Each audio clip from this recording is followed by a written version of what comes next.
পৃথিবী আমার আসল ঠিকানা নয়, মরণ একদিন মুছে দিবে সকল রঙিন পরিচয়। পৃথিবী আমার আসল ঠিকানা নয়। মিশে এই মানুষের বন্ধন, মিশে মায়া স্নেহ প্রীতি কন্দন, মিশে এই মানুষের বন্ধন, মিশে মায়া স্নেহ প্রীতি কন্দন, মিশে এই জীবনের রংধনু সাত রং, মিছে এই জীবনের রংধনু সাত রং, মিশে এই দুনিয়ার অভিনয়। মরণ একদিন মুছে দিবে সকল রঙিন পরিচয়। পৃথিবী আমার আসল ঠিকানা নয়। আমার মুসলমান ভাইরা, আমার বাবাজিরা, আমার গভীর মনোযোগ দিয়ে কথাগুলো শুনতে হইবে। আল্লাহ পাক সুন্দর করে কোরআনুল কারীমের ভিতরে ঘোষণা করে নবীজিকে জানিয়ে দেয়। আল্লাহ পাক নবীজিকে বলেন, হাবিব, আমি আল্লাহ পাক আপনার উপরে একটি আয়াত নাজিল করে দিলাম, যেই আয়াতটা আপনি আপনার উম্মতদেরকে বলে দেন, আইনামা তাকুনু ইদরিকুমুল মাউত ওয়ালাউ কুনতুম ফি বুরুজিম মুশাইয়্যিদা। আল্লাহ পাক বলেন, হাবিব, আমার নবীজি আপনি বলে দেন, আইনামা তাকুনু ইদরিকুমুল মাউত, ও আমার উম্মত, তোমরা যেখানেই থাকো না কেন, যে জায়গায় অবস্থান করো না কেন, যেই দিন তোমাদের এই দুনিয়ার হায়াত শেষ হয়ে যাবে, যেই দিন তোমাদের এই পৃথিবীর আয়ু শেষ হয়ে যাবে, ওই দিন কিন্তু মালাকাল মউত তোমাদের নিকটে উপস্থিত হয়ে যাবে। আল্লাহ পাক বলেন, ওয়ালাউ কুনতুম ফি বুরুজিম মুশাইয়্যিদা।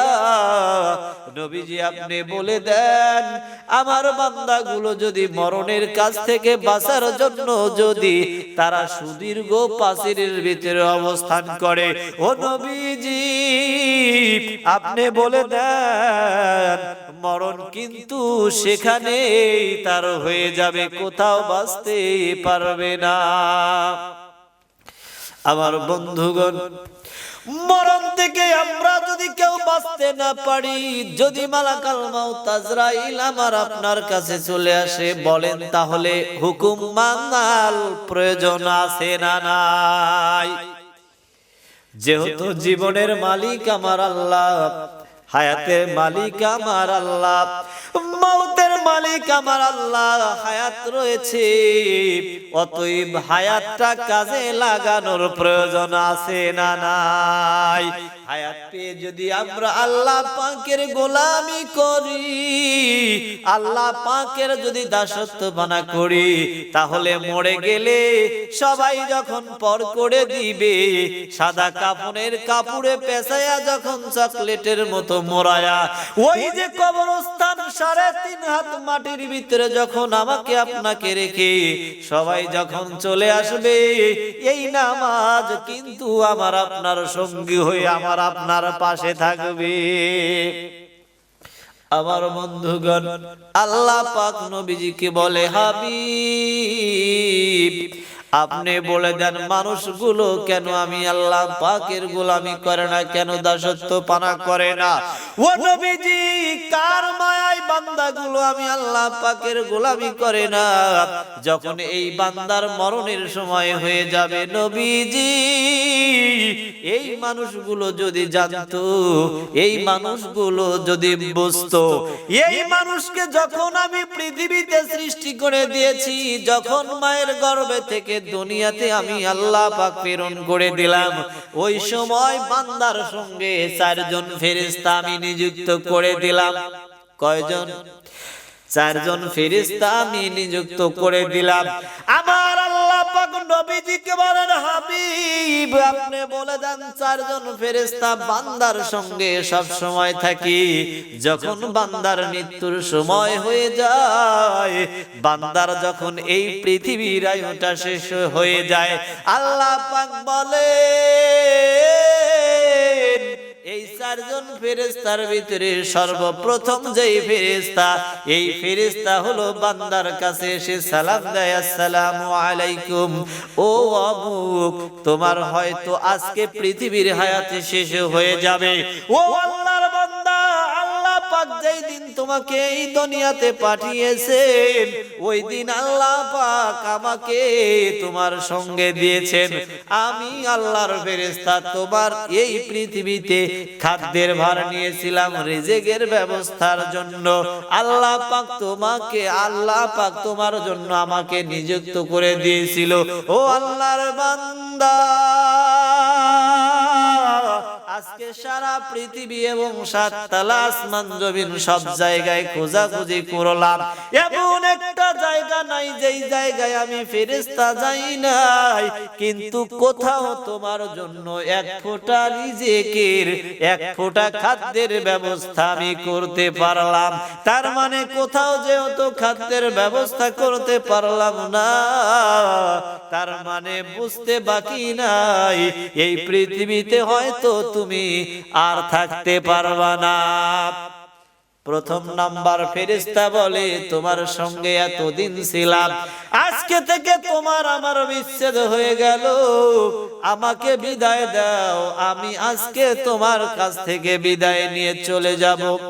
আল্লাহর বান্দা হতাশ, কিন্তু এই সময় হতাশ হয়ে কোনো লাভ আছে? ও মুসলমান, হয়তো এটাই আমার আপনার জীবনের শেষ সময়, হয়তো আর সুযোগ পাবো না। না জানি মসজিদের পালকিটা আমার আপনার জন্য অপেক্ষা করে, না জানি কোন সময় মসজিদের মাইকে আবার আপনার মৃত্যুর সংবাদটা প্রচার হয়ে যায়। অতএব ওই সময়টা আসার আগে আমার আপনার মরণের প্রস্তুতি নেওয়ার প্রয়োজন আছে না নাই? প্রথম নাম্বার ফেরেশতা বিদায় নিয়ে চলে গেল। এইবার দ্বিতীয় নাম্বার ফেরেশতা এসে আমাকে আপনাকে সালাম দিবে। সালাম দিয়ে দ্বিতীয় নাম্বার ফেরেশতা বলবে, ওগো আল্লাহর বান্দা, আল্লাহ পাক যখন মায়ের উদর থেকে তোমাকে এই পৃথিবীতে পাঠিয়েছে, এই পৃথিবীতে আসার পর আল্লাহ পাক তোমার নিঃশ্বাসের শ্বাস প্রশ্বাসের ব্যবস্থা আমার দ্বারা করেছে। এই পৃথিবীতে যত সময় তুমি বেঁচে ছিলা, যত সময় তুমি জীবিত থাকবা, ওই সময়ের জন্য তোমার নিঃশ্বাসের ব্যবস্থা আল্লাহ পাক আমার মাধ্যমে করেছে। ও আল্লাহর বান্দা,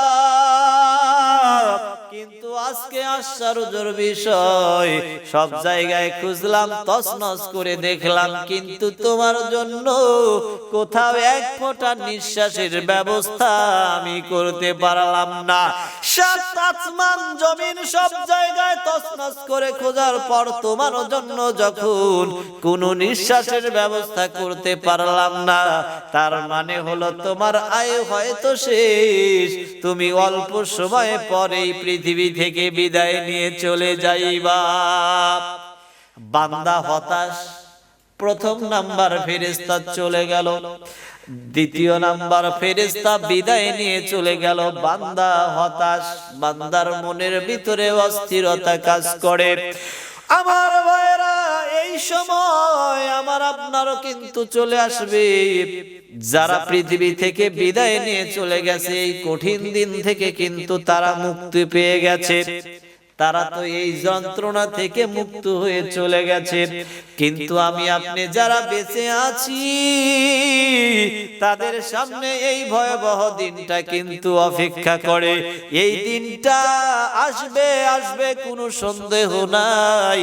অতএব এই দিন আসার আগে যেন আল্লাহ পাক আমাকে আপনাকে সঠিক বুঝ দান করে। আওয়াজ দিয়ে বলি আমিন।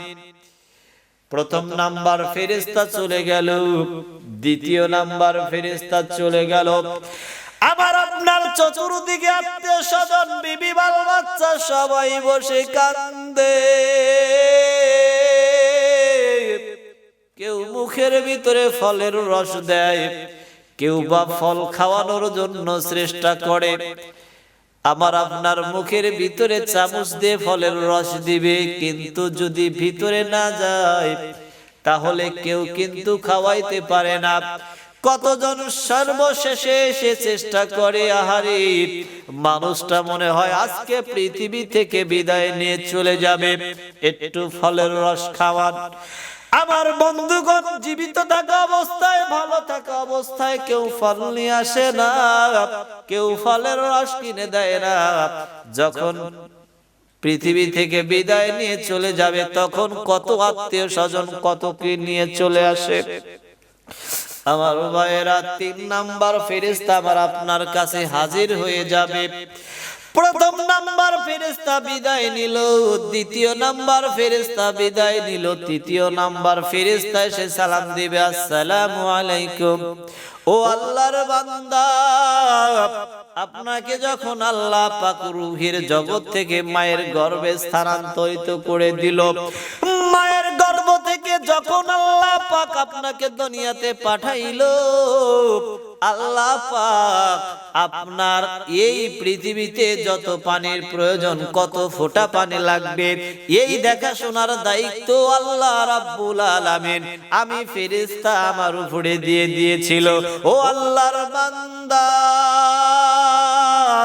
কিন্তু আশ্চর্যের বিষয়, আজকে সারা পৃথিবী তছনছ করে খুঁজলাম, সব জায়গায় তন্ন বিচ্ছিন্ন করে খুঁজলাম, কিন্তু আপনার জন্য এক ফোঁটা পানির ব্যবস্থা করতে পারলাম না। আমি একবার নয়, দুইবার নয়, অনেকবার খোঁজাখুঁজি করলাম, কিন্তু কোনো পানির ব্যবস্থা করতে পারলাম না। তার মানে হলো, যেহেতু পানির ব্যবস্থা আমি করতে পারলাম না, তার মানে হলো আপনি আর এই পৃথিবীতে বেশি সময় অবস্থান করতে পারবেন না। হয়তো মালাকুল মাউত যে কোনো মুহূর্তে আপনার জান পাখি কবজ করে নিয়ে চলে যাবে। বান্দার চিন্তা কমলো না বাড়লো? প্রথম নাম্বার ফেরেশতা বিদায় নিয়ে চলে গেল, দ্বিতীয় নাম্বার ফেরেশতা বিদায় নিয়ে চলে গেল, তৃতীয় নাম্বার ফেরেশতা বিদায় নিয়ে চলে গেল। ও আমার বন্ধু, 3টা ফেরেশতা যখন বিদায় নিয়ে চলে যায়, বান্দা ভয়ে এদিক সেদিক চোখ মিলে তাকায়।